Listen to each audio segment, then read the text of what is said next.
Dear students, good morning all of you. आज अपन बातचीत करेंगे ऑर्गेनिक केमिस्ट्री में आइसोमेरिज्म इन ऑर्गेनिक कंपाउंड। तो सबसे पहले अपन बातचीत करेंगे मीनिंग ऑफ आइसोमेरिज्म।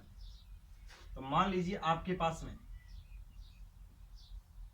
ये कोई कंपाउंड है और इस कंपाउंड के molecular formula and SF structural फॉर्मूले की बातचीत करें। तो ये मॉलिक्यूलर फॉर्मूले तो क्या हो, डिफरेंट कंपाउंड्स के सेम हो, बट उनकी स्ट्रक्चर की बातचीत करें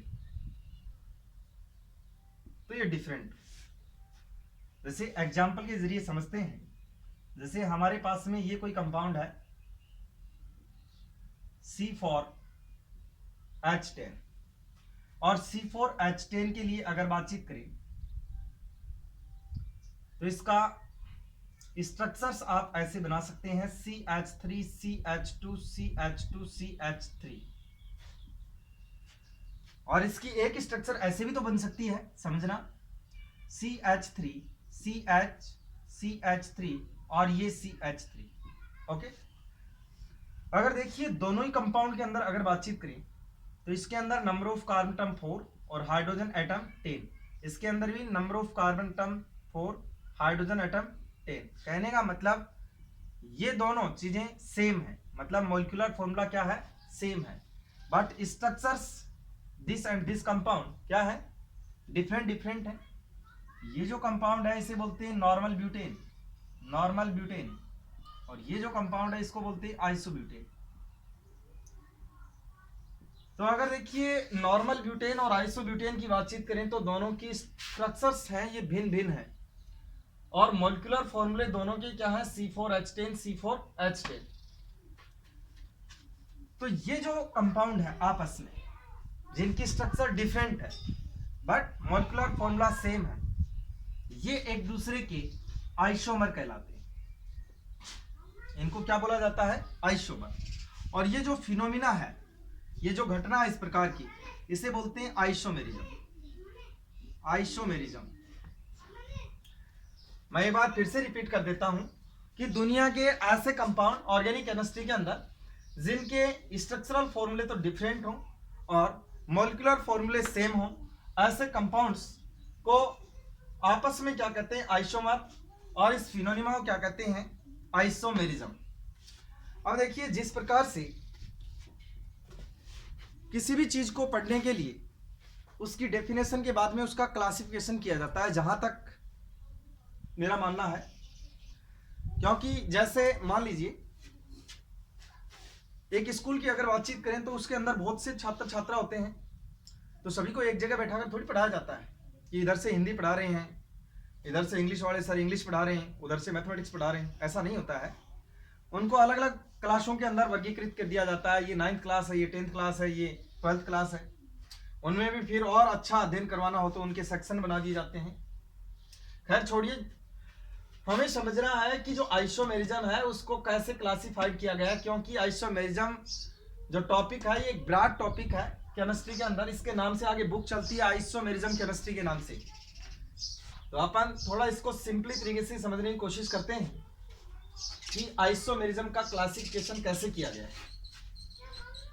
तो देखिए मेन रूप से जो आइसोमेरिज्म है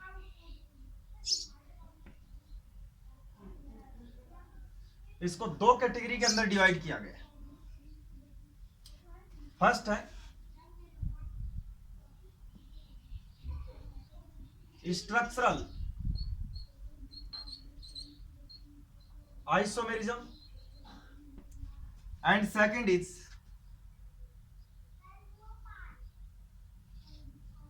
स्टीरियो आइसोमेरिज्म।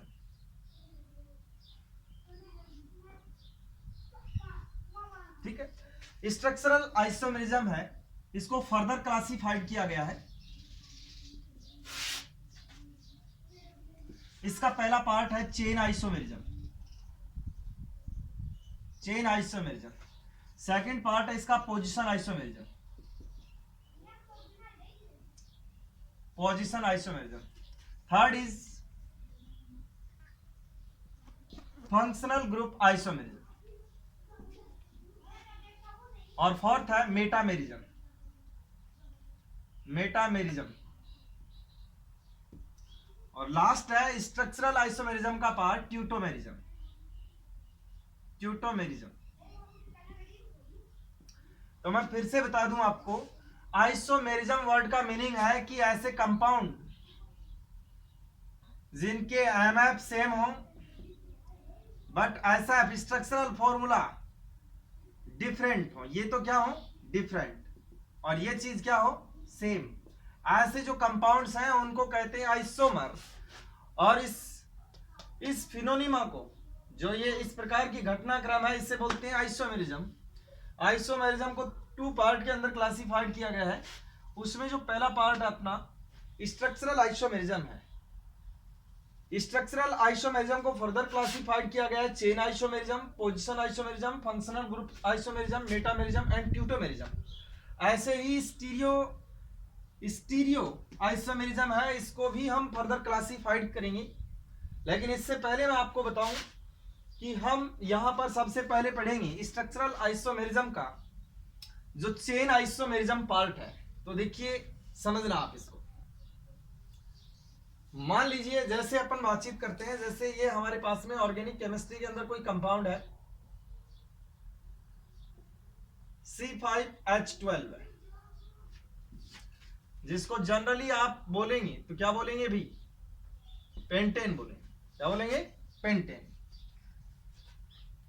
क्योंकि ये अगर इसमें नंबर ऑफ कार्बन एटम देखें तो 5 है, तथा यह है CnH2n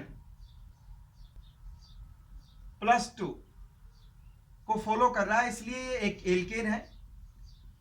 इस वजह से इस कंपाउंड को क्या कहा गया है, पेंटेन कहा गया है। हमें देखिए एक्चुअल में बात करनी है कि इसके अंदर किस तरीके से चेन आइसोमेरिज्म पाई जाती है। तो देखिए मैं इस कंपाउंड को ड्रा कर सकता हूं इस प्रकार से।